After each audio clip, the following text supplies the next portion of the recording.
Exclusivo, nossas equipes investigam a luta por terra que já deixou dezenas de mortos no coração do país. De um lado, algumas das fazendas mais ricas do Brasil. Do outro, índios que exigem morar na terra dos antepassados. A história dessa disputa é a nossa reportagem da semana.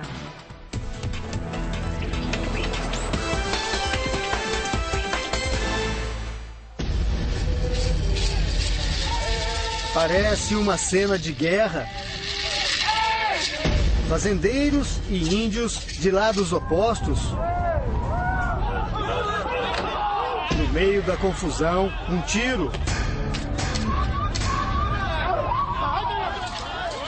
A resposta é com arcos e flechas. As imagens lembram um filme de faroeste, mas fazem parte da realidade num dos estados mais ricos do Brasil, o Mato Grosso do Sul. O estado é conhecido como capital do agronegócio. Além das pastagens, as lavouras de soja e cana também ocupam milhares de quilômetros quadrados. Agora, boa parte dessa terra pode mudar de mãos. Os conflitos pela terra no Mato Grosso do Sul envolvem os índios Guarani-Kaiowás e alguns dos maiores fazendeiros dessa região. A disputa é pela posse de grandes extensões de terra, como essa plantação de soja, a principal riqueza do estado, uma imensidão verde que se perde de vista. Para os índios, a terra é deles porque eles nasceram nela. Para os fazendeiros, a terra é deles porque eles pagaram por ela. Enquanto a justiça não decide quem é o verdadeiro dono, as invasões e os confrontos estão se tornando cada vez mais frequentes.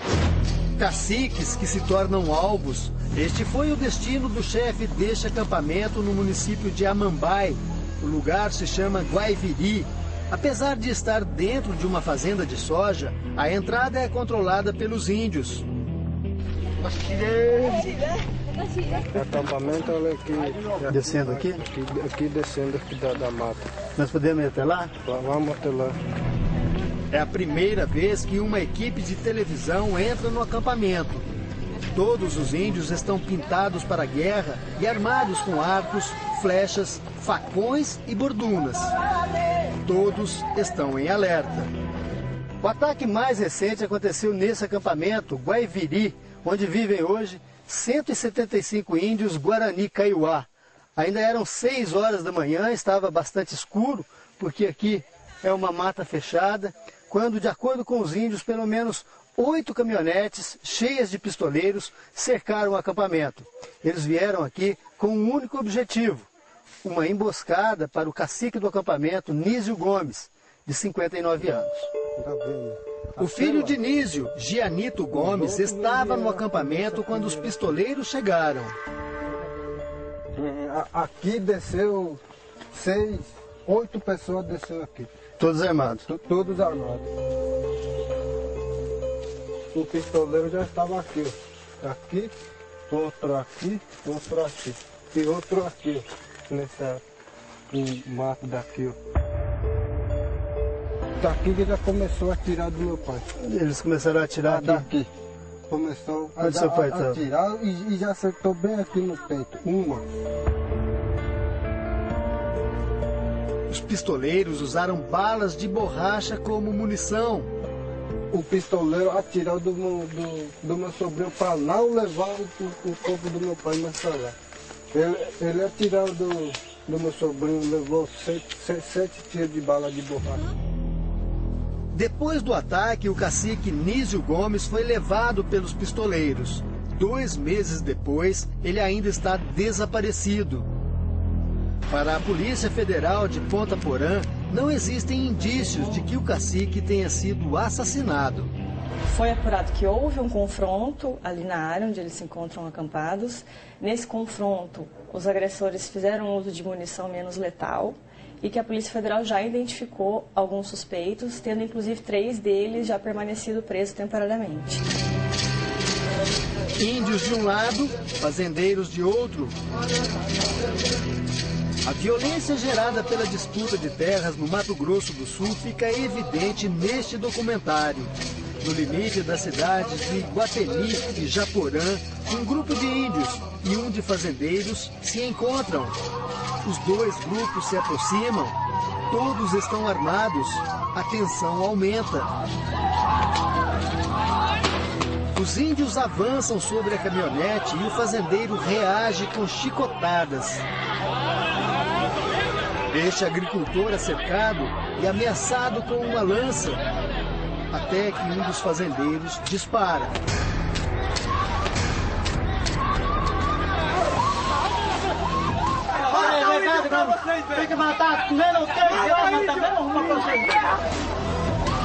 O confronto aconteceu em 2003. Apesar das cenas impressionantes, não há registro de mortes. Logo depois do incidente, 9.000 hectares foram demarcados para os índios, mas o Supremo Tribunal de Justiça revogou a decisão. Hoje, a Justiça já reconheceu que a área é indígena e uma nova demarcação será feita. O presidente da FUNAI diz que alguns prazos já se esgotaram. O ponto central é esse. Nós temos uma disputa econômica, política, no Mato Grosso do Sul, que inviabiliza que o direito constitucional dos índios seja garantido ali, através do trabalho da FUNAI. Portanto, a FUNAI não consegue concluir os seus trabalhos ali. Os Guarani Kaiowá somam 40.000 índios no Brasil, uma das principais etnias do país. Mas os números que contam os assassinatos entre eles são assustadores. De acordo com o Conselho Indigenista Missionário, o CIMI, entre 2003 e 2010, 253 indígenas foram assassinados no estado. Muitos teriam tombado na luta pela retomada das terras. Um conflito que hoje se estende por toda a fronteira do Mato Grosso do Sul com o Paraguai. Atinge municípios como Carapó, Amambai, Ponta Porã e Paranhos. Nós estamos a 800 metros da fronteira com o Paraguai. Essas casas de alvenaria construídas à beira da estrada pertencem à aldeia Pirajuí, a última aldeia Guarani Kaiowá dessa região, ainda em território brasileiro.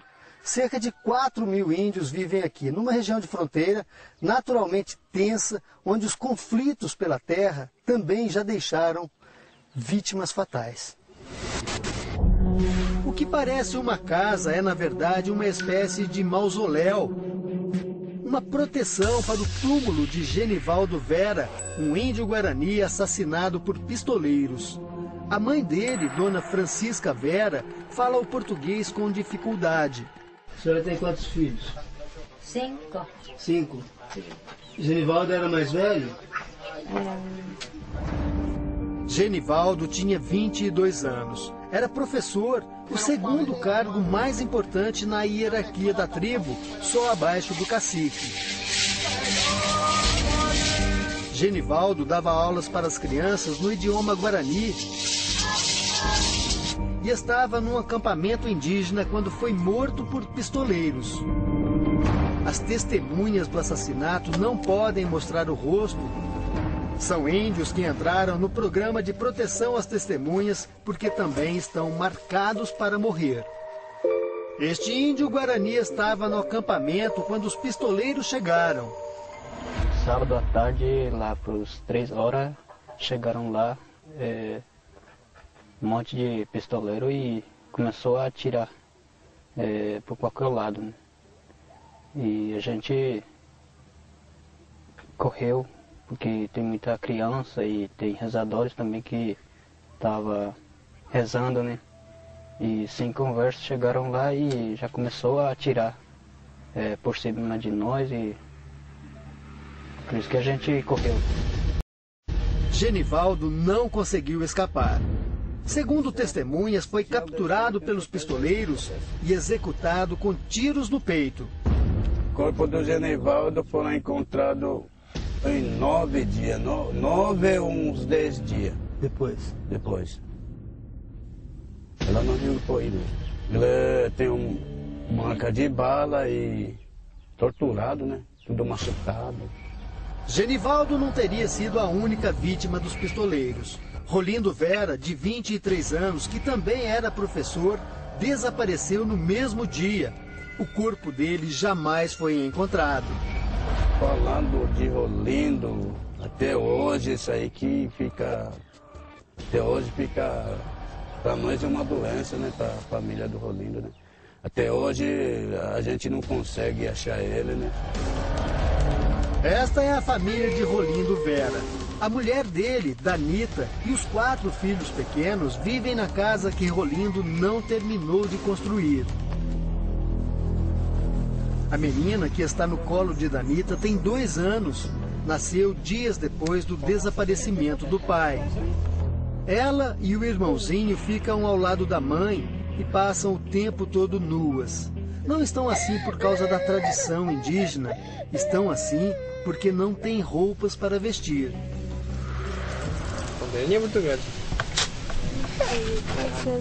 Danita não fala português, mas entende a pergunta.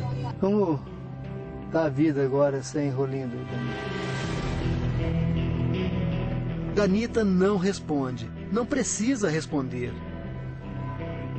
O silêncio e as lágrimas dizem tudo. Rolindo e Genivaldo foram mortos dentro do acampamento Ipoí, uma pequena área que foi invadida pelos índios há 2 anos. Uma área que fica dentro de uma grande fazenda de soja e gado. Para chegar até lá é preciso percorrer essa estrada e passar por várias porteiras, várias cancelas. Só que, de acordo com os índios, todas essas porteiras são vigiadas por funcionários armados. É por isso que hoje o acampamento Ipoí é o principal foco de tensão neste conflito que envolve índios e fazendeiros. Ao mesmo tempo que os funcionários da fazenda controlam a entrada no acampamento, eles não podem expulsar os índios. Por decisão da Justiça, só funcionários da FUNAI entram a cada 15 dias para levar alimentos e remédios. Estas imagens, feitas pelos próprios índios, mostram o acesso por uma trilha alternativa aberta por eles. É preciso caminhar 4 horas para chegar ao acampamento. Os barracos são um amontoado de armações frágeis cobertas com lonas plásticas. Aqui vivem hoje cerca de 200 índios, entre homens, mulheres e crianças. A área foi invadida há 2 anos e, de acordo com os índios, já foi atacada diversas vezes por pistoleiros. Depois das mortes de Rolindo e Genivaldo, os índios do acampamento Ipoí entraram em pé de guerra. Já que a justiça não acontecer, e se os pistoleiros voltarem, a gente vai agir com as nossas próprias armas, que é esse aqui. Essa é a nossa arma. Nós vamos agir esse aqui. Firmino Escobar é o dono da fazenda invadida pelos índios guaranis. A propriedade tem 1.260 hectares. Na fazenda, ele cria 1.200 cabeças de gado, além de ter uma área de 500 hectares ocupada pela soja. O fazendeiro diz que os índios não estão isolados e são bem tratados no acampamento. Eles estão lá, eles estão sendo amparados de pé mais do que merece, com cestas básicas que eles pegam e levam vender essas cestas básicas, que chega, não tem a quantia de pessoas que tem, então chega sobrando. Então que essas coisas, esses direitos humanos que dizem que estão sendo maltratados, é tudo conversa, tudo lorota. A Polícia Federal indiciou 5 pessoas por suspeita de participação nas mortes de Rolindo e Genivaldo. Firmino Escobar e outros 2 irmãos dele fazem parte da lista. O fazendeiro nega qualquer envolvimento nas mortes. Foi encontrado um tempo depois, em um rio próximo à fazenda, um corpo que na época parece que não conseguiram nem provar que foi morte por tiro, qualquer coisa assim. A gente tem acompanhado, então tudo diz que me diz que não tem nada concreto. Fermino Escobar diz que a fazenda pertence à família dele desde o começo do século passado. Naquela época, o governo brasileiro distribuiu títulos para incentivar o povoamento da região. Para que os fazendeiros pudessem ocupar as terras, o governo daquela época deslocou os índios para reservas. Foi uma política, né, de confinamento, né, de aldeamento, realizada do governo federal na década de 20, em que ele retirou, né, de forma compulsória populações indígenas de seus territórios e os colocou em reservas. Reservas essas que não tinham nenhuma ligação com os territórios dessas populações.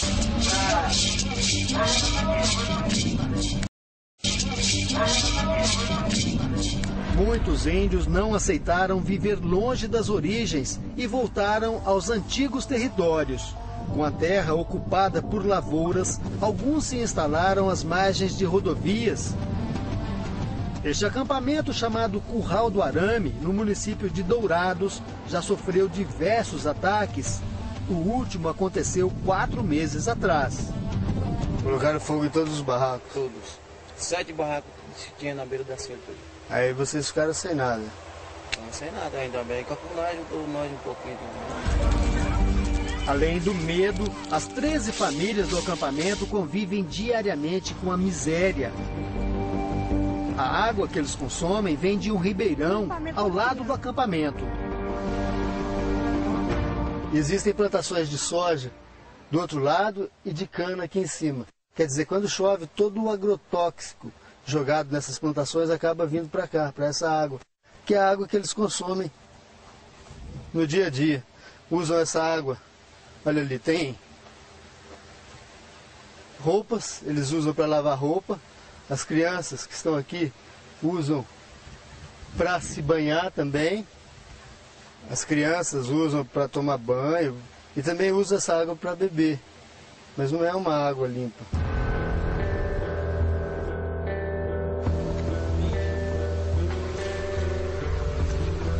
Neuza vive aqui com 6 filhos.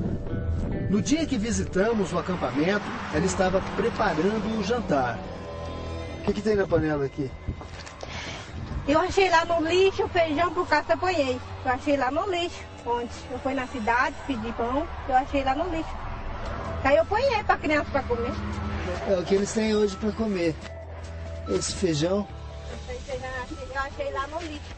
Ela achou no lixo lá na cidade e trouxe. Eu não tenho nada para comer. Isso é o café da manhã, é o almoço e o jantar dessas crianças. Foi só isso que eles comeram? É, assim. Desde ontem? Desde ontem, ela não tem nada. Ela passa muito fome.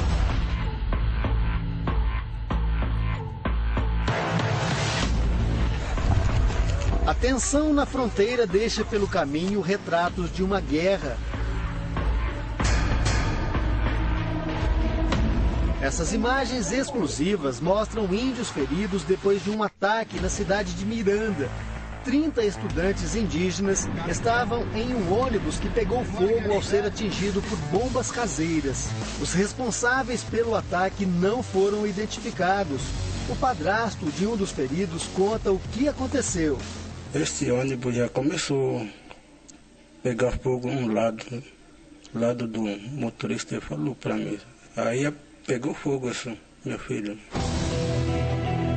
Outra vítima foi essa índia com queimaduras por todo o corpo, Lucivone Pires, de 28 anos. Esta foi a última entrevista de Lucivone. Ela não resistiu aos ferimentos e morreu no hospital. A disputa por terras entre índios e fazendeiros nesta região se intensificou 9 anos atrás, quando o cacique Marco Veron foi assassinado por pistoleiros. Ele foi executado diante do filho, Ládio Veron, que hoje é um dos caciques da aldeia. Quando eu vi, já derrubaram meu pai aqui no chão, né? E aí já começaram a dar chute nele, coronhada, aí o outro não se contentou e já começou a atirar, né? E eu fiquei ali, o cara me segurando ali. Aí o outro gritava, traz gasolina, vamos queimar logo, vamos queimar logo.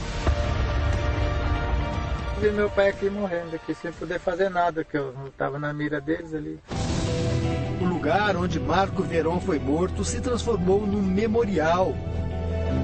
Os pistoleiros que atacaram o cacique foram identificados, julgados em fevereiro do ano passado e condenados a 12 anos de prisão por sequestro, tortura e formação de quadrilha, mas ganharam o direito de recorrer em liberdade e, segundo o cacique Veron, voltaram a fazer ameaças.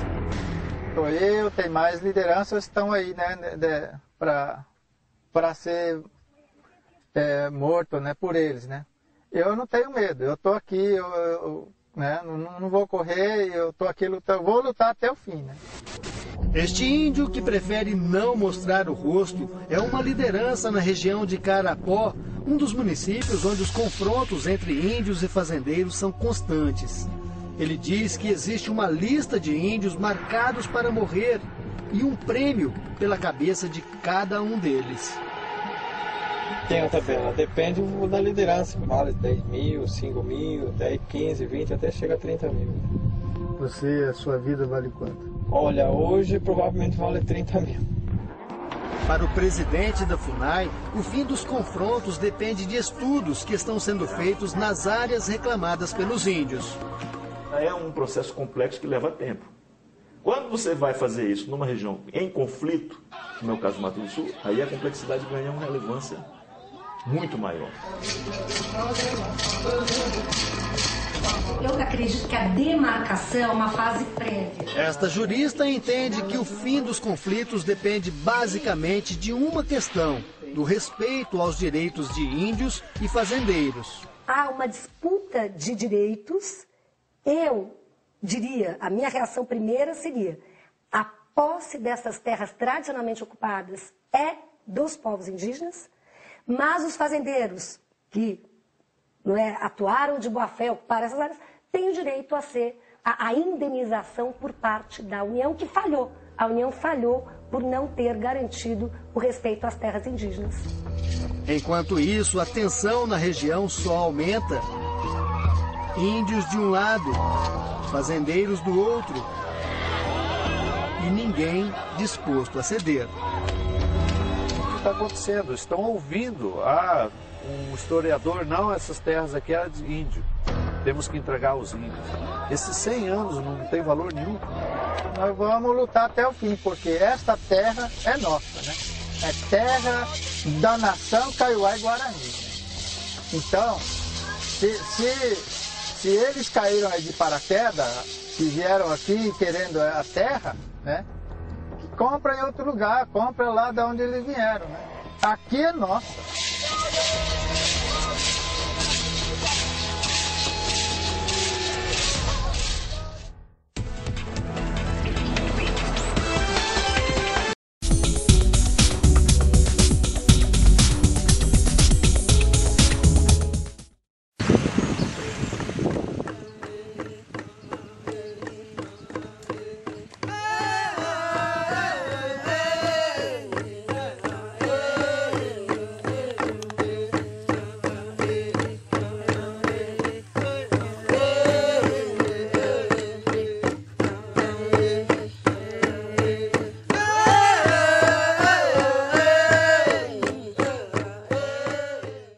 Nossa pele tem a cor da terra, que a terra é nossa, nós somos das terras. Por isso, são os povos que vêm de fora, invadindo nossos territórios. É por isso que nós estamos de volta. Nós não estamos retomando a terra do fazendeiro. Nós requeremos o que é nosso. Nós voltemos de novo aonde que está o nosso pai, o nosso avô. E por isso a nossa comunidade lembrou a terra para voltar de novo no mesmo lugar. Ninguém ouve aqui no Mato Grosso, pode ser no nível nacional de Brasília, Brasil, parece que nós não temos aquele apoio, nós não temos aquela saída, parece que não tem a autoridade de chegar e dizer para mim, olha, essa aqui eu vou trazer para vocês, ó, a demarcação vai sair tardia. Não é fácil não. Hoje a gente está incômodo na beira da estrada, a gente é incômodo em nosso território. A gente é incômodo em todo lugar que a gente for. E será que na mão de você, e você que são autoridade, você que são justiça, e será que não pode ser apoiar a gente nessas áreas que nós estamos? Que eles fazem a justiça, o mesmo ele não entende o que está fazendo, e nós aqui, nesse lugar aqui, nós aguardando, esperando eles. Já há muitos anos, e tanto nesses muitos anos, com esses 15, 20 anos, a gente estamos perdendo muitos caciques sem ter retorno para nós. Até hoje ainda não acabou essa luta, ainda tem jagunço nesse lugar aqui. Tá matando tudo. A nossa comunidade atropela, paga. A gente sai na nossa aldeia correndo de medo. Muitas vezes a gente, quando é perseguido, como disse o Toniel, né? Às vezes a gente recua, volta, mas a luta vai continuar, né? Como a gente está aqui agora, né? Hoje, nós estamos vivendo com essa barbaridade, que é o Brasil sem justiça. E o de fora está vendo que o brasileiro tem a justiça só para aquele que tem a fortuna. Eu estou lutando para poder chegar até no final da picada. A luta para os meus filhos, para os meus netos. O Lula não era presidente ainda quando eu conheci ele. O Lula, Diógenes, o Lula, ele sentou assim, veio perto assim. Cacique Marco Verão, eu vim aqui pedir apoio do senhor, porque eu quero fazer campanha para mim. O velho, como não? Para onde que a gente vai? Vamos começar, então vamos fazer até Iguaçu. Vamos lá. Mas eu quero que você ouve cada liderança que está aqui. Ele ouviu toda a nossa tristeza, nossa angústia. Foram todo índio ali dando apoio para ele. Ele não é uma pessoa que não conhece a nossa história. Ele conhece a nossa história, ele conheceu, ele viu, sabe? Só que não aconteceu o que a gente esperava, né? A demarcação de nossa terra, né? A homologação de nossa terra. É o que a gente sempre luta, né? A luta pela terra, né? Porque sem terra não vai ter vida, não vai ter a língua, não vai continuar essas coisas nossas aqui, né? Nesse período, 2012, se não resolver, nós resolvemos do nosso jeito.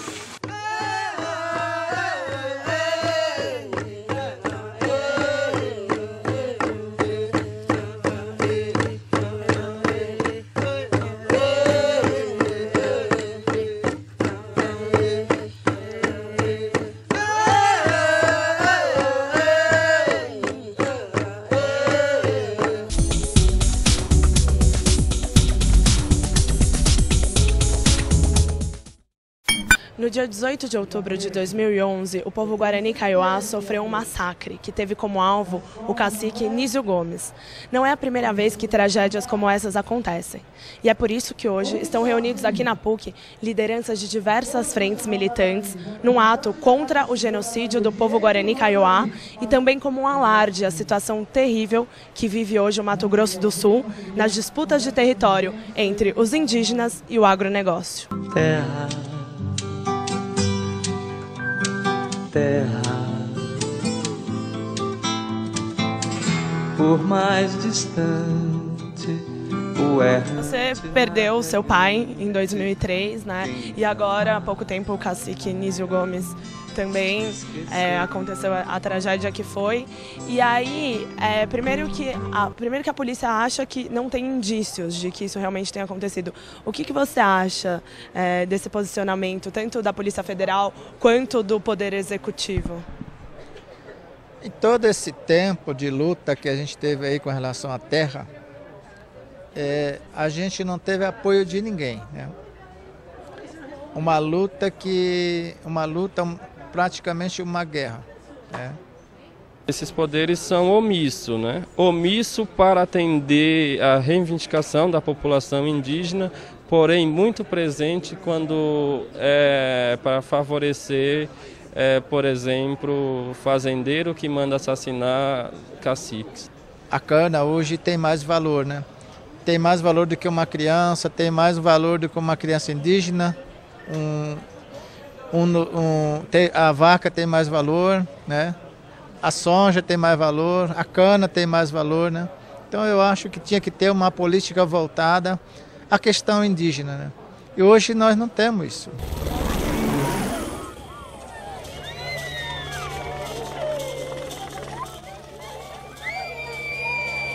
A maioria das populações, hoje as famílias, estão acampadas na beira da rodovia, na beira das estradas vicinal, e esperando a justiça, né, decidir e demarcar essas áreas. São interesses antagônicos, né? Os fazendeiros têm interesse financeiro e econômico do capital, né, em cima das terras. Eles usam as terras mesmo para formação de capital, acúmulo de capital. E a população indígena não, usa a terra para sua própria sobrevivência, para a manutenção da sua cultura, né? Enfim, a terra é a mãe que dá a existência à população indígena e todos os seres vivos que vivem em cima dela, né?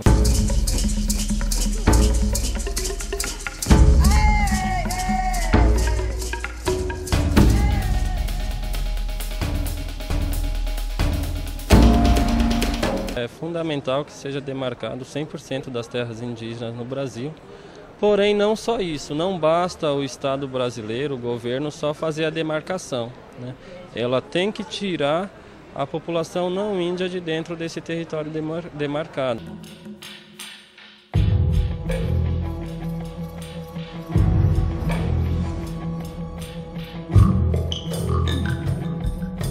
As lideranças hoje têm muito medo das ameaças, né? Das autoridades, principalmente dos políticos, né? Que hoje tem no Mato Grosso do Sul, a maioria são fazendeiros, né? E a gente tem sofrido muito com isso. Os conflitos, as ameaças, a matança, né? E hoje tem uma elite grande com eles que procura o índio, né? Caça o índio como se estivesse caçando um animal. E a gente já não queremos mais sofrer na pele como a gente vem sofrendo o ataque, o despejo, né, o massacre e derramamento de sangue. A gente não quer mais sofrer, a gente quer paz.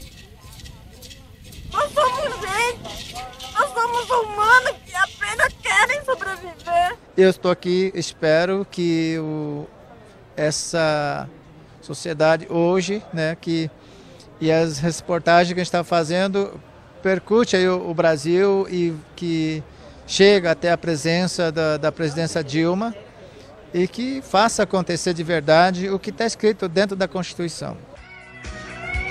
Brasil, mostra a tua cara, quero ver quem paga, pra gente ficar assim. Brasil, mostra a tua cara, quero ver quem paga, pra gente ficar assim. Brasil, qual é o teu negócio? O nome do teu sócio? Confia em mim. Brasil, mostra a tua cara, quero ver quem paga,